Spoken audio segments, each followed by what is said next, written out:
денеска во фокус го ставаме фолклорот или нашата богата и долга традиција која што ја имаме и ја негуваме, а фолклорот дефинитивно е мост помеѓу генерациите. Ветераните се оние кои што го чуваат, а на младите се разбира останува иднината или да го пренесуваат.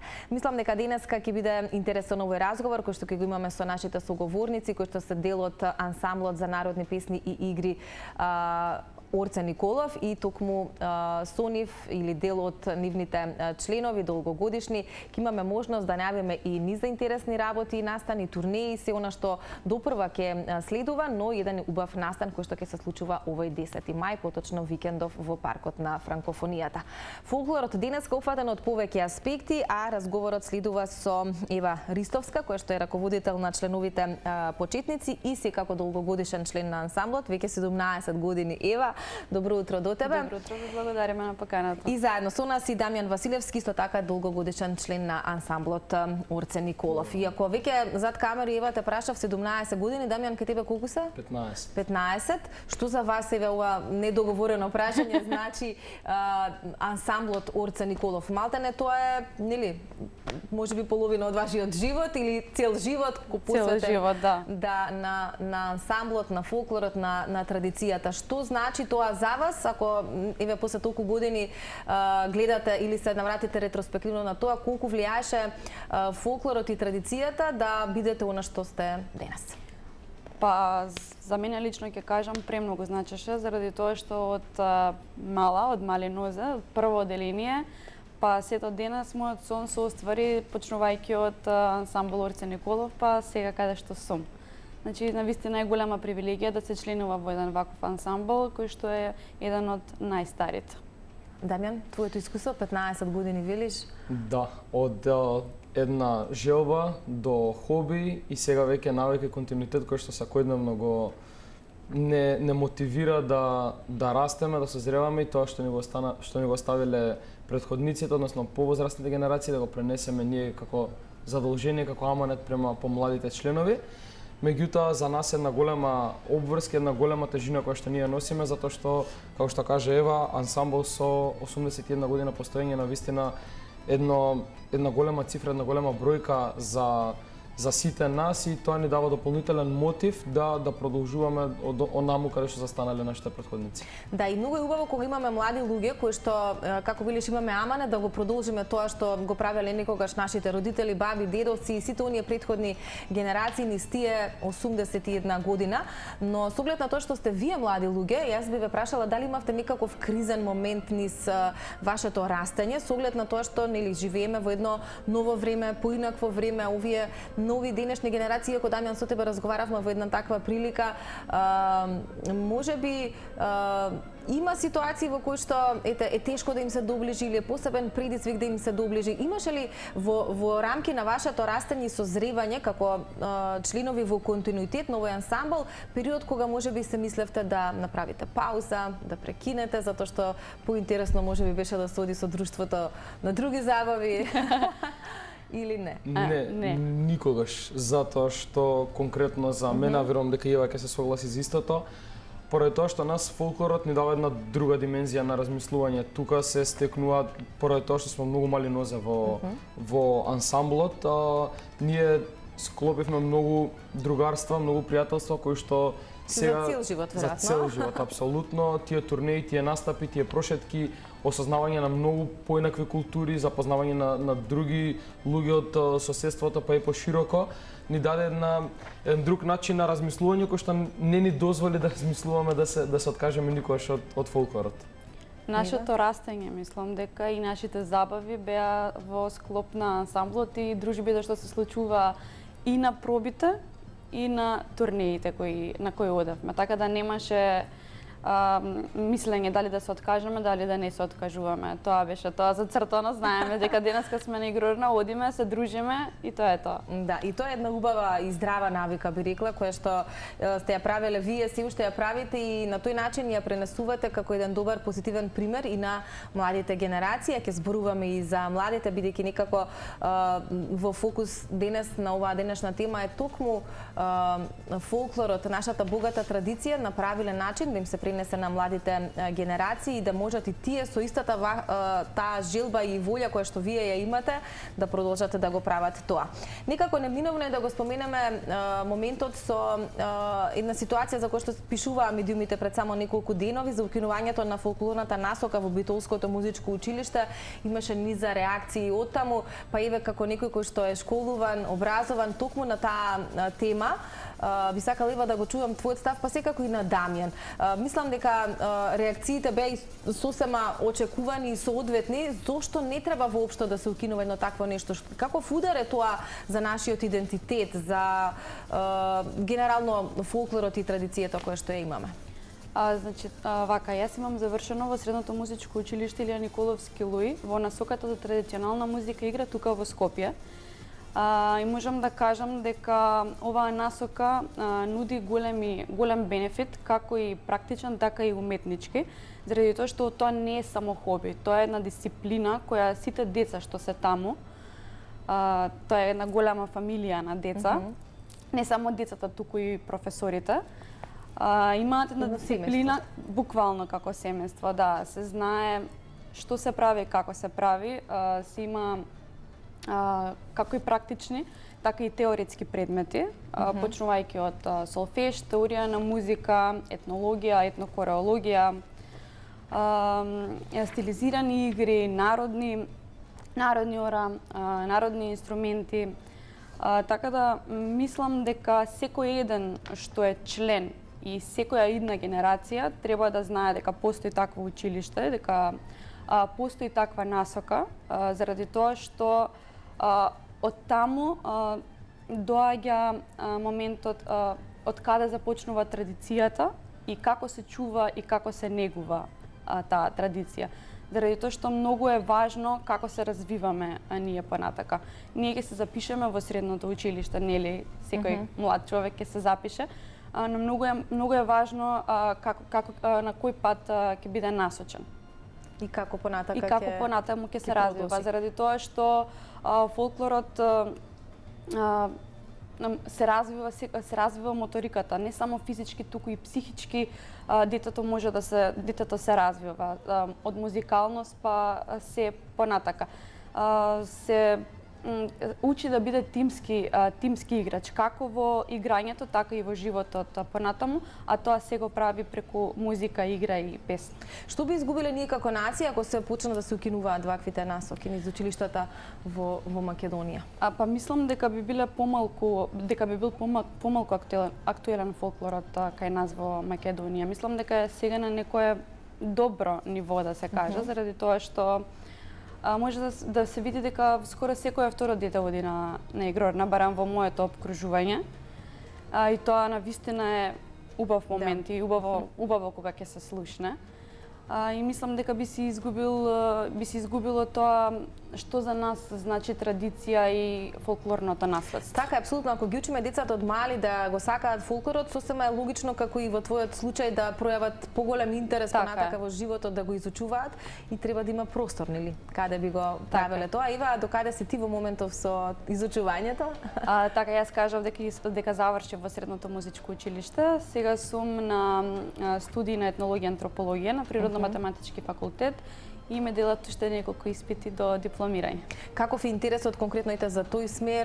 Дали со годиниве можеш да забележиш дека има се понамален или можеби зголемен или нормален број на заинтересирани студенти? Па јас мислам дека бројот на студенти на оваа насока е нормален. Може да е и подобар, но не сме за жалење, нели?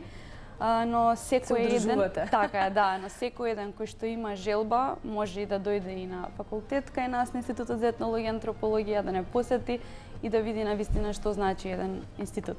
Да. Дамјан, би сакала да го чујам и твојот став во врска со информацијата која што ја споделив за укинувањето на таа фолклорна насока.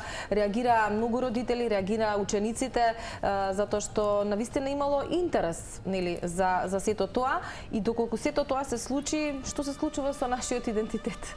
Каква порака им пренесуваме на младите ако не им даваме можност да го изучуваат она што го сакаат, а е длабоко врежана во нашите корени, во традицијата? Сметам дека треба многу повеќе да се залагаме кон промоција на фолклорот, токму и затоа и ние како ансамбл се стремиме да се доближиме преку низа активности до најмладите членови. Она како што го напоменавте вие, како што го напомена и Ева, е можеби главниот проблем ќе биде доколку не им се овозможи на децата да продолжат, па да кажеме дека она кое што е нашиот идентитет и она кое што е нашата песна, нашиот оро, нема да може да се слушнат, кои што не може да се слуша надалеку, а тие се синоним за нас како држава. Не само за нас, за секој еден народ си има своја култура и своја традиција која што многу е битно да ја негува преку различни форми. И токму затоа сметаме дека е адекватно да биде задржан овој смер, со оглед на тоа дека се наоѓа во јужниот предел доле на државата. Ние сме горе во Скопје. Во Скопје има само едно училиште, доле уште едно. Никош не е на одмет да се овозможи пристап до сите деца кои што сакаат да го негуваат фолклорот, да имаат можност да се стремат кон тоа што го сакаат. Се согласувате ли дека фолклорот е навистина мост помеѓу генерациите, дека ветераните се оние кои што се чувари, добри пренесувачи, но иднината сепак останува на младите? Потполно се согласувам. Јас можам да кажам и од моја лична перспектива, бидејќи како навлезе Тиева во сето? Така, дали ветераните која пренесоа љубовта? Да. Мојот татко е ветеран во ансамбл Торце Николов и по негови стапки јас почнав да одам на Игрорна. Всушност тој ме однесе на Игрорна и од таму почна мојот сон што денеска јас го живеам. Да, што денеска јас го живеам и ми е едноставно пасија. Да. Да се надоврзам на истата тема, најмладиот член, поради тоа што лани прославувавме 80 години, најмладиот член, мислам дека имаше околу 5 години, највозрастниот член, најстариот, условно кажано ветеран, имаше околу 85 години. И тоа е доказ дека навистина фолклорот живее низ тие генерации. Тој започнал на 5 години, веројатно? Да. Така да тоа е еден гердан кој што ние го нижеме, кој што се пренесува условно кажано од генерација на генерација, и е многу убаво чувството кога ќе застанеме сите заедно на иста сцена и ќе видиме како се движеле тие стапки, како пред нас веќе го изучувале, нас не го пренеле, ние го пренесуваме понатака и така се до бескрај ќе се проширува и ќе движи целата таа низа на фолклорот, на орото и песната. Да, но за да оди таа низа до бескрај, потребни се луѓе како вас, луѓе кои што се вистински влюбеници во сето ова, кои што го прават со вистински жар и пасија, затоа што мислам дека некој кој што не го чувствува така силно, не би можел да биде дел од ансамблот и да зборува за таа богата традиција и фолклор како што тоа го правите вие. И потребни се настани кои што ќе бидат и на отворено или на одјавен карактер за да бидат што подостапни за секој еден обичен граѓанин. По еден таков настан можеме да најавиме ќе се случува во недела. Да. Во паркот на Франкофонија. Интересен е насловот фолклорот како живо наследство. Па и ве може да слушнеме и коментар зошто таков наслов, бидејќи навистина е така. Тој е живо наследство, тој е една жива материја која што всушност ја правите вие и ја пренесувате. Да, проектот насловен како фолклорот како живо наследство има за цел да го зачува фолклорот, кој што се пренесува од генерација на генерација. Настанот ќе се одржи во паркот на Франкофонија, како што кажавте, од 12 часот до 16 часот. Тоа е оваа недела, така? Оваа недела, на 10 мај, да. Значи, граѓаните ќе имаат можност да ги видат сите членови на ансамбл, ќе ни исконцертираат еден убав настан. Сите? Сите. Што значи тоа, Ева, колку сте на број? Може да кажеме дека ќе бидат од најмали исто до највозрастни, со тоа што овој настан ќе бидат вклучени и најновите почетници што ги имаме. Најновите почетници се мисли на нашите ветерани, кои што се големи љубители на фолклорот, кои што во помлади години биле можеби членови на некои друштва, некои па од нив не ни посетувале фолклор, па сега изразиле желба и нашето друштво беше отворено за таква соработка и имаме од оваа година и нови членови како ветерани.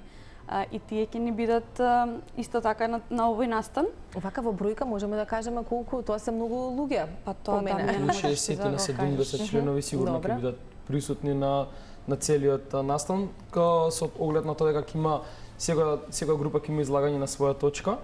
Како што кажа од најмалите до највозрасните, меѓутоа дополнително на сето тоа ние ќе имаме работилници во склоп на овој настан за најмладите членови, за да го доближиме фолклорот, да им покажеме на хартија како тоа изгледа, ќе можат да го слушнат и во живо, да го видат како играат, можеби некои од нивни, да го доживеат. Како играат некои од нивните можеби другари, некои братчиња, сестричиња, за да се вроди и во нив желба и да можат да почнат и они да доаѓаат. Тоа е всушност и целта, да се покаже целиот наш ансамбл во одреден временски период, кој што после тоа ќе доближи до сите, до целата публика. Ќе можат да видат и од визуелен аспект, но и да се вклучат и во работата што ќе биде дали со боење, со играње и така натаму.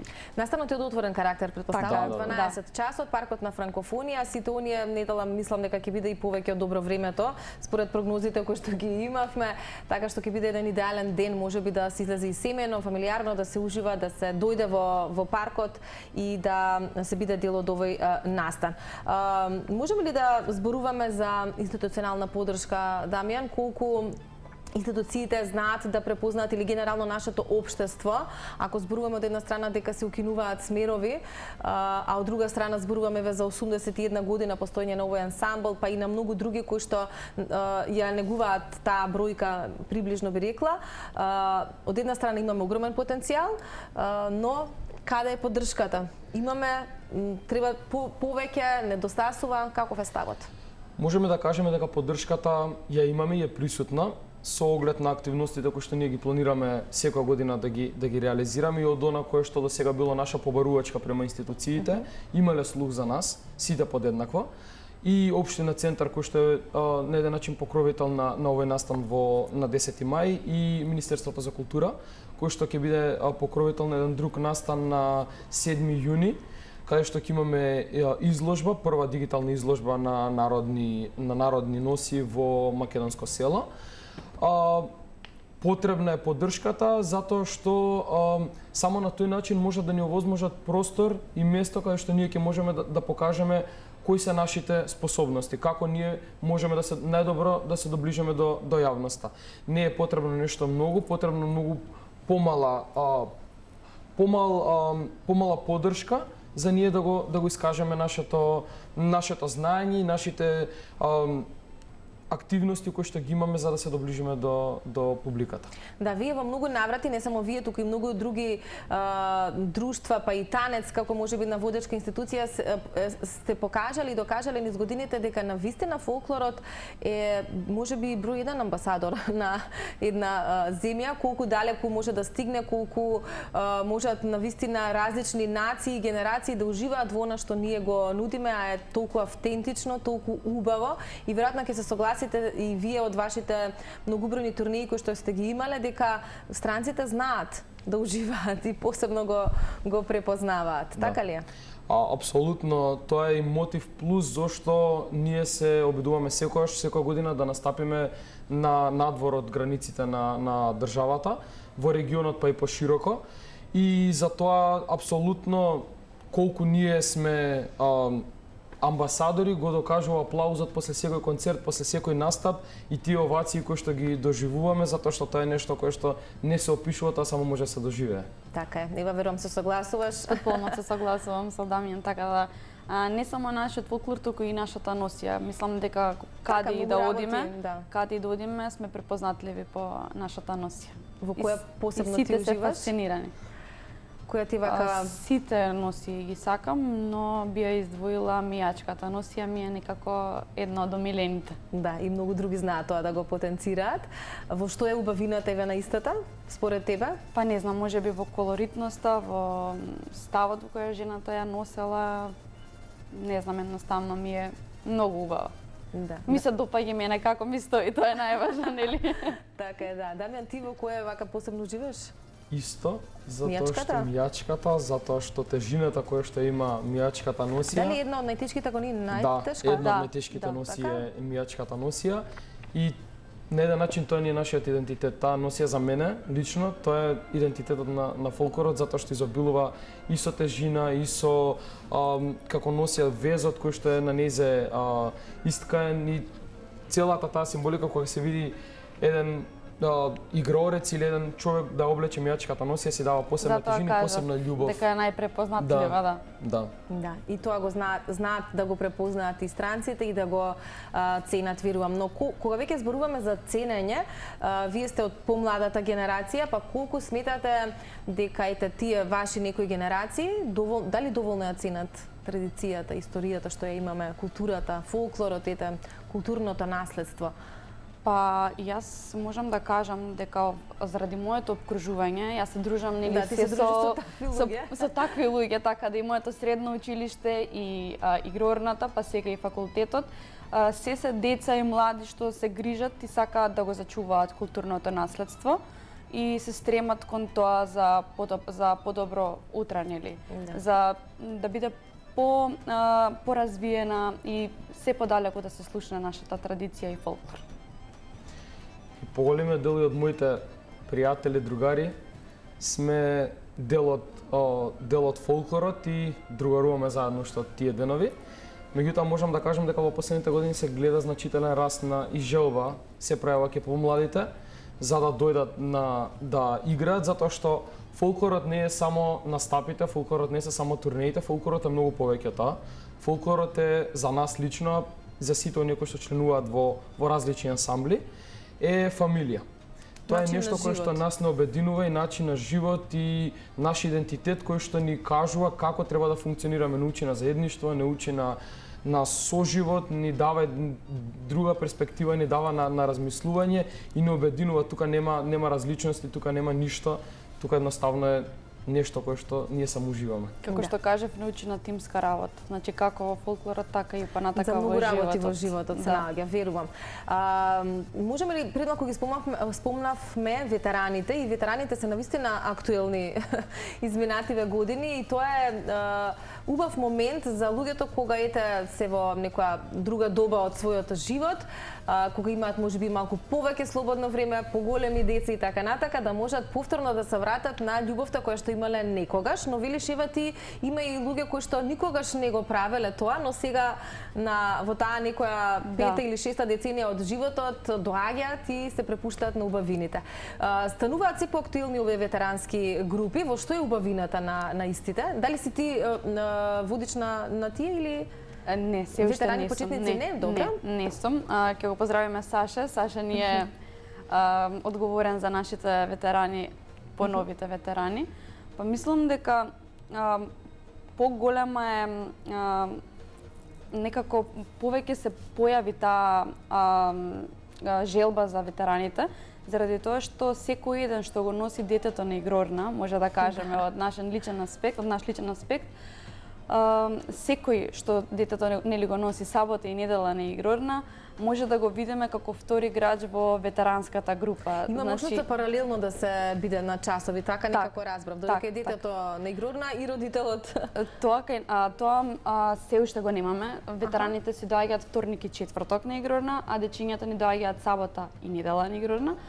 Но секој вторник, како што кажав, може да видиме дека е родител на некое наше членче мало, така да што го развиле љубовта кон фолклорот од нивните дечиња. Значи нема врска тоа дека треба да оди од генерација на генерација, така да може да видиме дека и постарите учат од помалите, да. Така е, да. И верувам дека е посебно доживување кога посебно исполнување за нивното слободно време во текот на денот. Па од нивните изјави може да кажеме дека кога ќе дојдат од работа, едва чекаат да дојдат на игрорна. Да дојдат на игрорна. Да. Може да го потенцираме уште еднаш оној втор настан, Дамјан, кој што вие го напоменавте, тој се случува веќе следниот месец, можеби е далеку, но и не така далеку би рекла, еве каде ни е јуни. Исто така еден важен настан со цел нели да се зачува културното наследство, изложба е во прашање. Зашто станува збор? Прва дигитална изложба ќе се одржи на 7 јуни во Македонско село. ќе биде прва дигитална изложба на која што ќе бидат прикажани различни видови на носи од различни краишта. Од кој период или Ќе датира многу, поради тоа што нашата историја со носиите датира повеќе од 100 години и имаме различни видови на носи. Ќе имаме соло точки, но и групни точки на кои што ќе може да се видат различни песни, различни инструменти кои што се карактеристични за тие краеви и тоа ни даде мотив плюс самата тема во македонско село да го развиеме овој концепт на изложба, затоа што убаво е да се прикаже секоја носија од низиниот крај кај потекнува, што е символиката, со што се карактеризира, која е низината убавина во всушност. И мора да напоменеме дека повеќето од носиите што ќе бидат изложени се од оригинален карактер и се се на нашиот ансамбл. Во собствеништво на нашиот ансамбл. Како дел од колекцијата, а колекцијата е богата, така? Голема, да. Апсолутно. Одлично, ќе биде убав момент, може би повторно простор да се подружиме, да пратиме екипа, да го увековечиме тоа што ќе се случува и ќе не очекува на 7 јуни.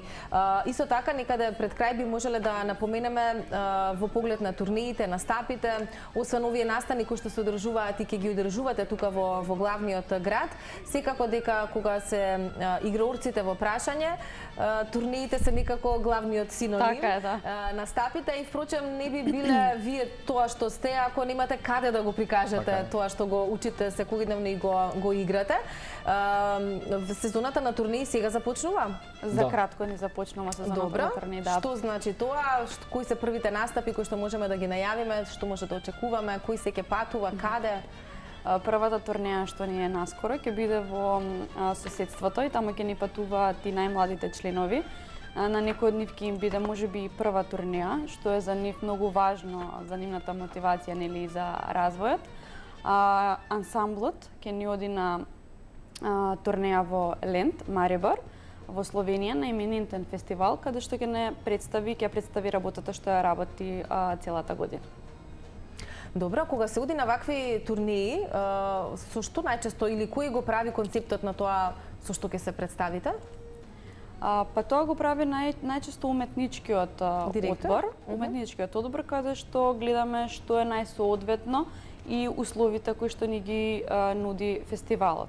Например, колкава е минутажата, дали имаме простор да се пресоблечеме од една носија во друга, и така одредуваме и кој со што би настапил. Да, тоа значи многу багаж со оглед на носиите, нивната обемност.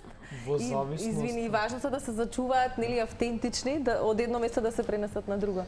Во зависност од турнејата, дали станува збор за надпреварувачки карактер или ревијален дел или турнеја која што не е до условно кажано до тој степен на висока спремност која што треба да имаме, ние ги правиме парцијално, како што кажа Ева, согласно потребите на самиот фестивал, ги припремаме точките со кои што ќе се произнесеме. Доколку станува збор за фестивал во кој што има такмичарски дел, може сме посетувале, односно сме били учесници на турнеи каде што имало и такмичарски дел и ревијален дел, каде што треба да отидеме со оригинални носи, каде што багажот е многу потежок од примарниот багаж што треба да го носиме со нас и тоа си дава некоја дополнителна тежина во целата приказна како ние ќе треба да се представиме и со кои точки. Да. Отворени се за нови членови секогаш, и за ветерани, и за деца. И верувам дека оние кои што ќе дојдат за прв пат можеби, ретки се оние кои што нема да се вратат. Па еве, дали во моментов примате нови членови со оглед на сите овие активности кои што ги имате? Како оди тој процес? Во текот на целата година ние сме отворени за нови членови. Нашите простори се во сутеренскиот дел на Подмакедонската опера и балет. Таму може да не посетат, во саботите и неделите ги имаме групите за најмладите членови, а за ветераните почетници во вторник и четврток, но и во понеделник и среда може слободно да не посетат. Значи, преку целата недела може да дојдат, да се информираат, да погледаат, доколку се заинтересирани, ние сме отворени за да ги примиме како наши нови членови. Да. И ева зошто да дојдете, ви и младите, но и возрастните. Со оглед на тоа што вие сте двајца репрезенти на овој ансамбл, луѓе на кои што навистина ова им е начин на живот, фолклорот е вашето секојдневие, затоа што споменавте во неколку наврати дека и обкружувањето е всушност ваше, низ годините така се формирало.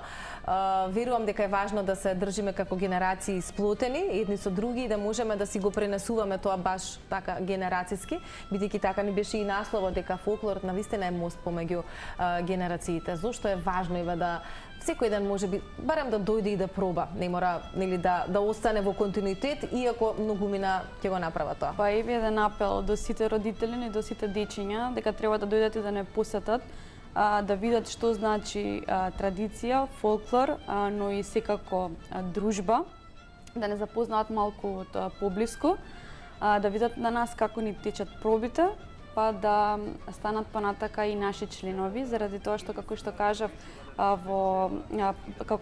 претходно, многу е важно развојот на детето, а со фолклорот се развива со музика, значи од како и физички, така и психички. Да, влијанието е огромно, тоа во многу наврати сме го потврдиле. Се надевам дека ќе дојдат луѓето да уживаат, ако ништо друго, да гледаат што се нудите и што се правите, се разбира, постојано.